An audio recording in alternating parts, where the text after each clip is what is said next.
Blizzard Entertainment has unveiled an ambitious roadmap for Diablo 4, detailing a series of updates and expansions planned throughout 2025, with some content extending into 2026.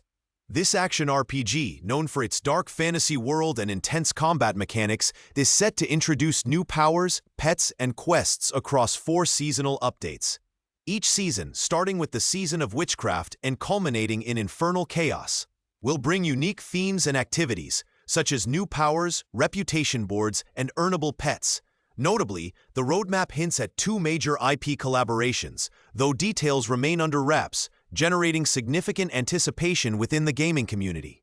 The roadmap also outlines key quality-of-life improvements, such as the introduction of a new Armory and Whispers update, which aim to streamline gameplay. Console players can look forward to keyboard and mouse support, enhancing their demon-slaying experience. Looking ahead to 2026, Blizzard plans to release a new expansion, alongside an innovative ranking system and leaderboards, promising to revamp the endgame experience. This roadmap underscores Blizzard's commitment to keeping Diablo 4's community engaged with fresh content and evolving gameplay mechanics, ensuring that players remain immersed in the world of Sanctuary.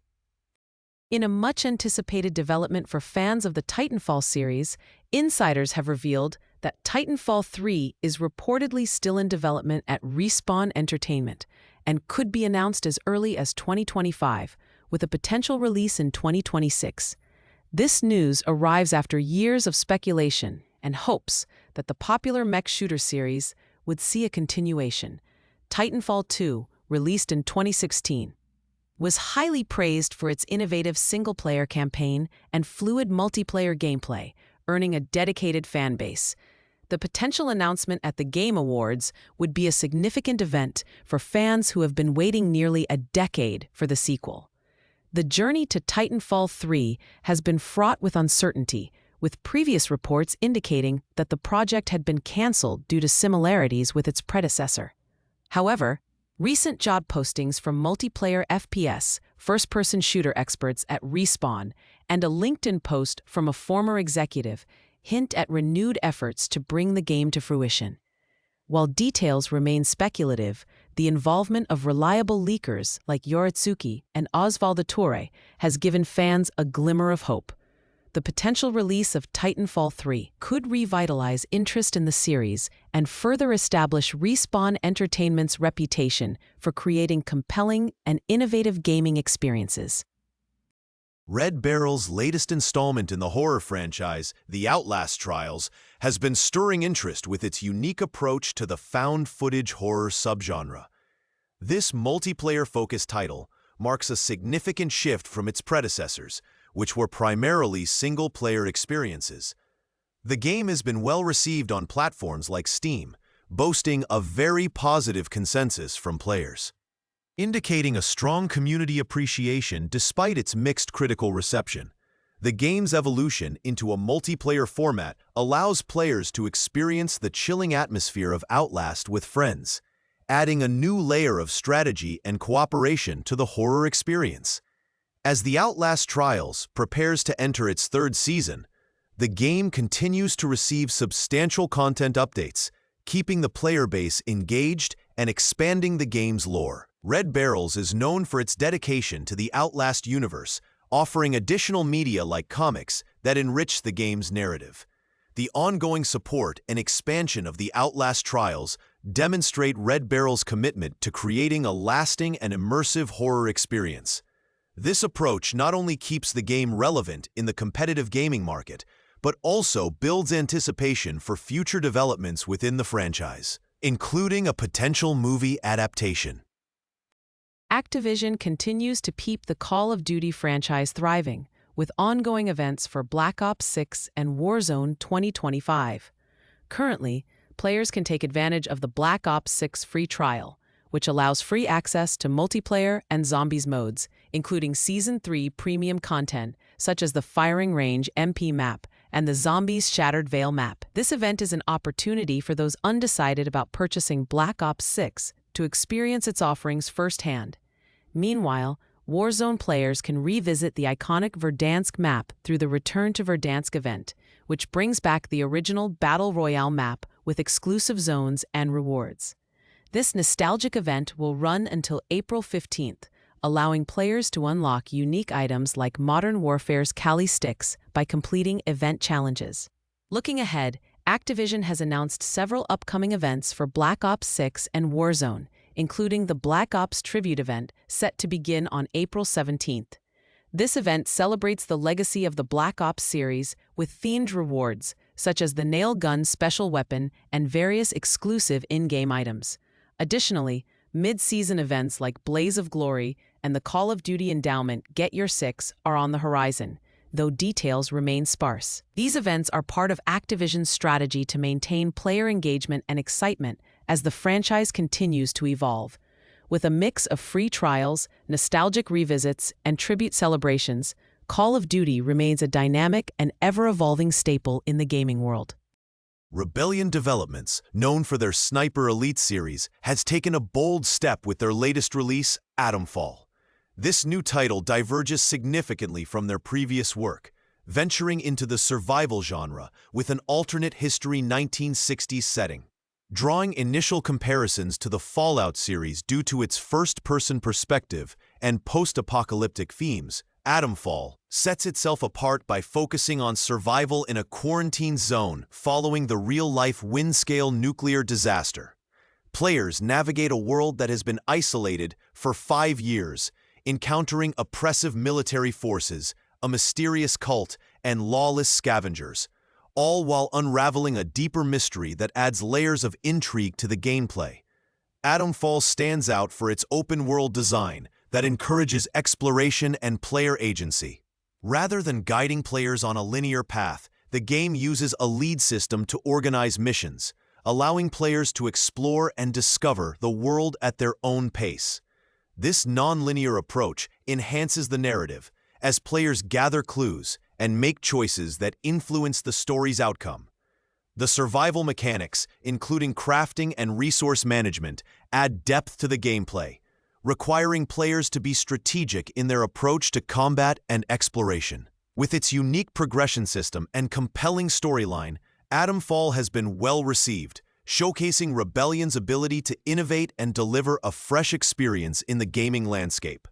Available on PC, PlayStation, and Xbox platforms, Atomfall is a testament to the studio's willingness to take creative risks, offering players a captivating adventure worth exploring. The recent announcement of the Nintendo Switch 2's pricing has sparked considerable debate among gamers and industry analysts.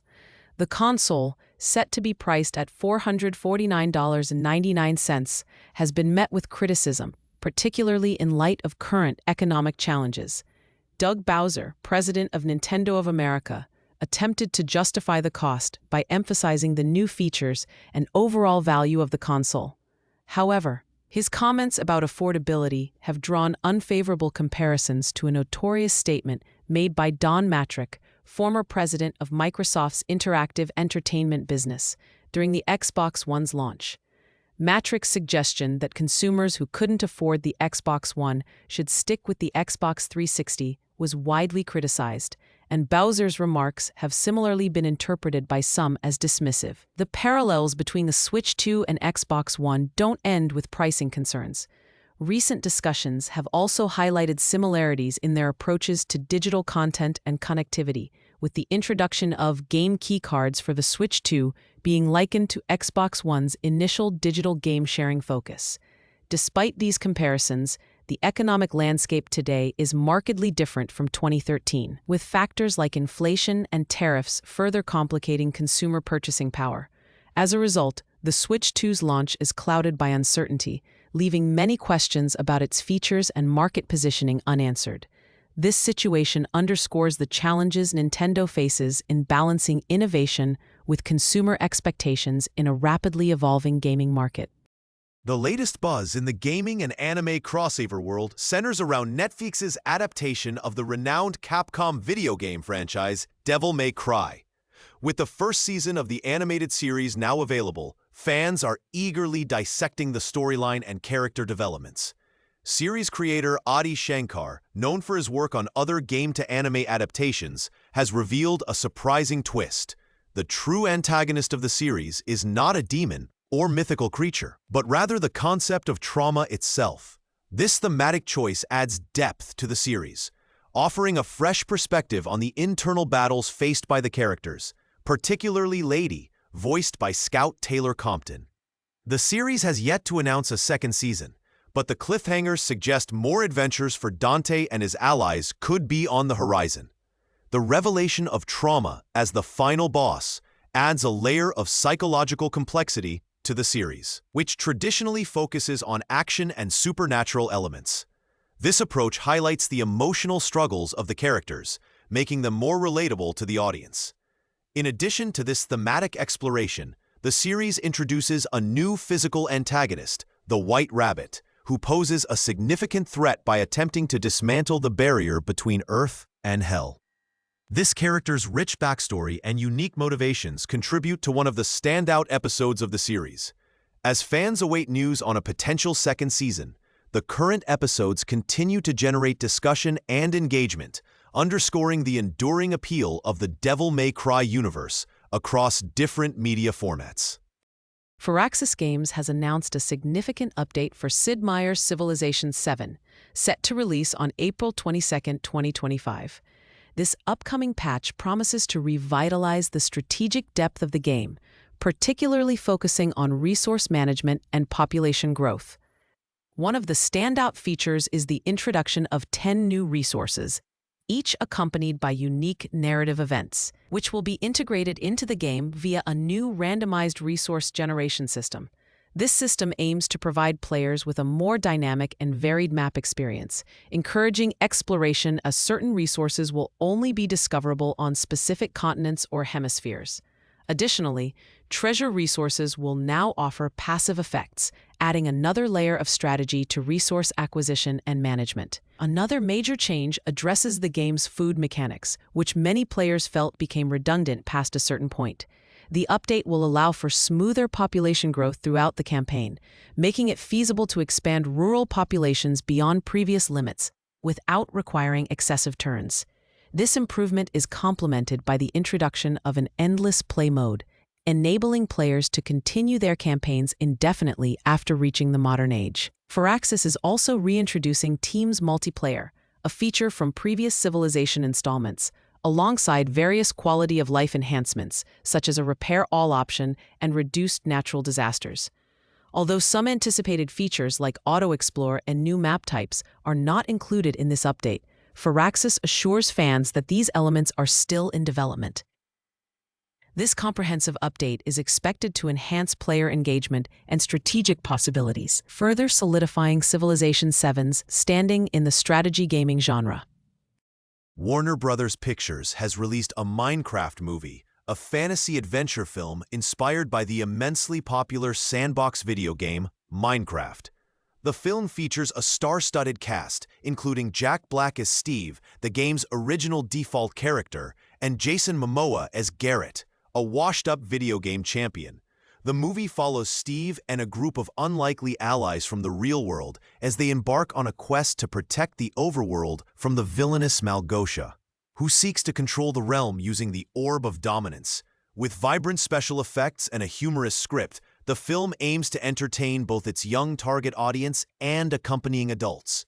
Minecraft, developed by Mojang Studios and released in 2011, is a sandbox game that allows players to build and explore virtual worlds made entirely of blocks. It has grown into one of the best-selling video games of all time and has a dedicated fan base across various age groups.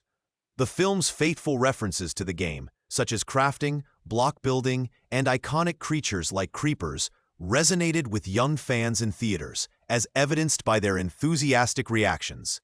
The movie's success in capturing the essence of Minecraft could potentially pave the way for a new franchise, as hinted by the post-credits scene, which was met with excitement from audiences.